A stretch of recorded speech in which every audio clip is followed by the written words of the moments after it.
नमस्कार। हीलिंग पाठशाला में आपका स्वागत है। आशा करता हूँ कि आप सभी लोग स्वस्थ होंगे, खुश होंगे। यह खुश रहना भी एक कला है। जीवन की परिस्थितियों में खुश या दुखी होना, तटस्थ रहना, ये हमारी समझदारी पर निर्भर करता है। तो आइए आज हम बात करते हैं कि जीवन में मुश्किलें क्यों आती है और कैसे उनका सामना किया जाता है, और सामना करके खुश भी कैसे रहा जा सकता है। सामना करना अलग बात है, वो तो सब लोग करते हैं, लेकिन खुश रहना वो भी एक कला है। अब याद करिए, जब आप छोटे थे तो सभी लोग स्कूल जाते हैं, आप भी गए होंगे। तब शायद स्कूल जाना अच्छा नहीं लगा होगा। अभी भी आपके आसपास में देखते होंगे छोटे बच्चे स्कूल जाते हैं। काफ़ी लोग स्कूल नहीं जाने के लिए टेंट्रम्स करते हैं, नहीं जाना है, बहाने निकालते हैं।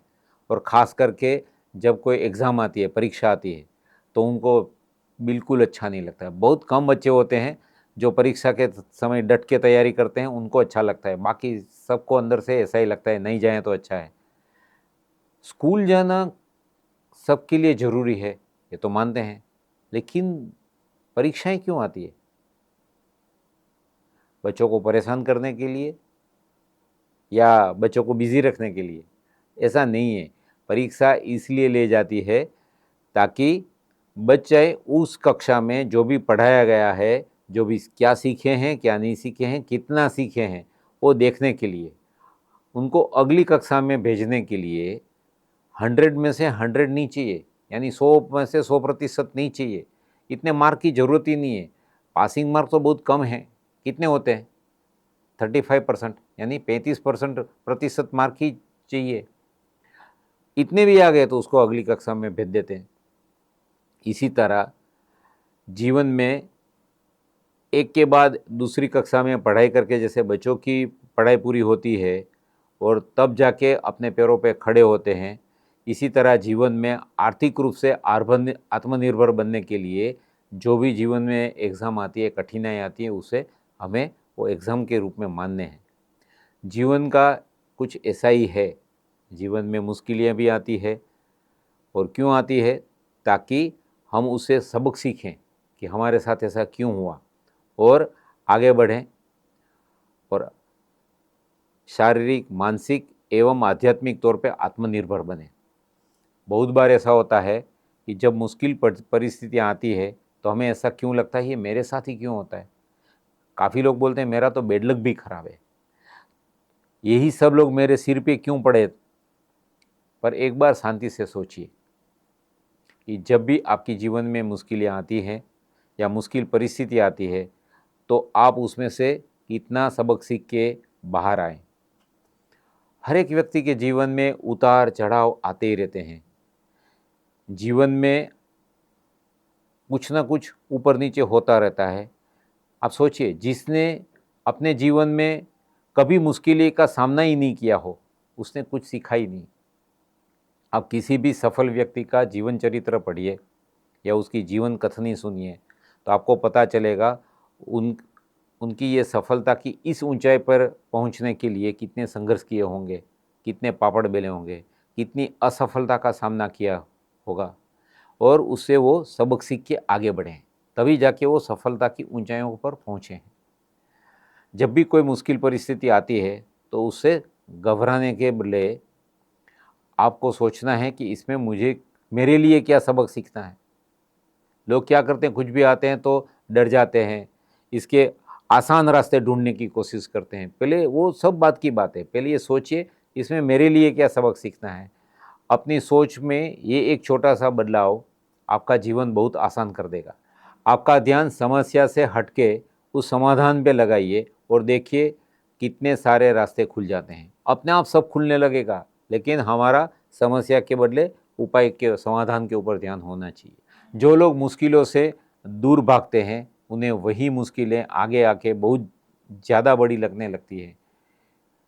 जीवन की में सबक सीखने में जितना वक्त ज़्यादा लगाएंगे, उतना ही वो ज़्यादा कठिन लगेगा। तो आज से मुश्किलों से दूर ना भागें, उसका सामना करें, और उसमें से क्या सबक सीखना है वो सीखकर आगे बढ़ें। आप जितने अपने आप को कंफर्ट जोन में रखेंगे, या जितना आप कंफर्ट जोन में रहेंगे उतना आगे जाके छोटी छोटी मुश्किल आपको बड़ी बड़ी लगने लगेगी और उनका हल ढूंढने का उतना ही कठिन हो जाएगा आपके लिए। जैसे हम जिम में जाते हैं तो नियमित रूप से डंबल उठा के उसका व्यायाम करते हैं और इससे क्या होता है, मसल्स का डेवलपमेंट होता है। इसी तरह कठिन परिस्थितियों का सामना जब हम करते हैं तो हमारा आध्यात्मिक मसल्स डेवलप होता है, आप अपना अंदरूनी डेवलपमेंट होता है। तो ऐसी परिस्थितियों से दूर ना भागें, वरना ये चीज़ों सीखने के लिए हमें बार बार जन्म लेना पड़ता है। अगर आपके परिवार में छोटे बच्चे हैं तो उनको मुश्किल परिस्थितियों से बच के रखने की बजाय उनको ये सिखाइए कि परिस्थिति अगर तकलीफ़ वाली आती है तो उसका सामना कैसे किया जाता है, ताकि उनका जीवन सरल सरल रहे। असफलता जीवन का एक हिस्सा है, ये समझकर उन्हें बचपन से ही मिल जाती है तो क्या होगा, ये आगे कभी भी असफलता मिलती है तो निराश होकर गलत कदम उठाने के बदले उसमें से उभर कर बाहर आते हैं। काफ़ी बच्चे क्या होते हैं, बचपन से माँ बाप पैम्पर्ड करके उसको संभाल के रखते हैं, नहीं नहीं मुझे नहीं मिला, इनको मिलना चाहिए, खुद जाके उसके बदले काम कर लेते हैं। ये सब संजोगों में क्या होता है, बच्चे बड़े होकर किसी का ना किसी का सपोर्ट चाहते हैं, अपने आप कुछ कर नहीं पाते। और आज की परिस्थिति में बच्चों को हॉस्टल में पढ़ना पड़ता है, अकेले जाना पड़ता है, अकेले ट्रैवल करना पड़ता है, जॉब के लिए बाहर जाना पड़ता है। फिर क्या होता है, वो अपने आप में उभर कर उतनी सफल नहीं हो पाते। तो सफलता की दिशा में आगे बढ़ने के लिए बच्चों को कंफर्ट जोन से बाहर निकालना है, राइट। तो उसको व्यवसाय में आगे आने वाली मुश्किलों का सामना नहीं कर पाएंगे, वो आगे जाके पढ़ाई करना है तो नहीं कर पाएंगे। तो उनको छोटी उम्र से कंफर्ट जोन से बाहर निकाल दीजिए, जीवन की चुनौती का सामना करने के लिए तैयार कीजिए। तो मैं आशा करता हूँ कि आज से आप जीवन की परिस्थितियों की ओर अपना रवैया बदलेंगे और आप उनका उपाय ढूंढने पे ज़्यादा ध्यान देंगे। तो आज के लिए बस इतना ही। अगले एपिसोड में एक और नए नए विषय की बात करेंगे। और कमेंट करना और सब्सक्राइब करना ना भूलिए। अपने परिवार का ध्यान रखिए और हमने आज तक जो जो सीखा है उसका नियमित अभ्यास करिए और अपने परिवार का स्वास्थ्य बना के रखिए। धन्यवाद।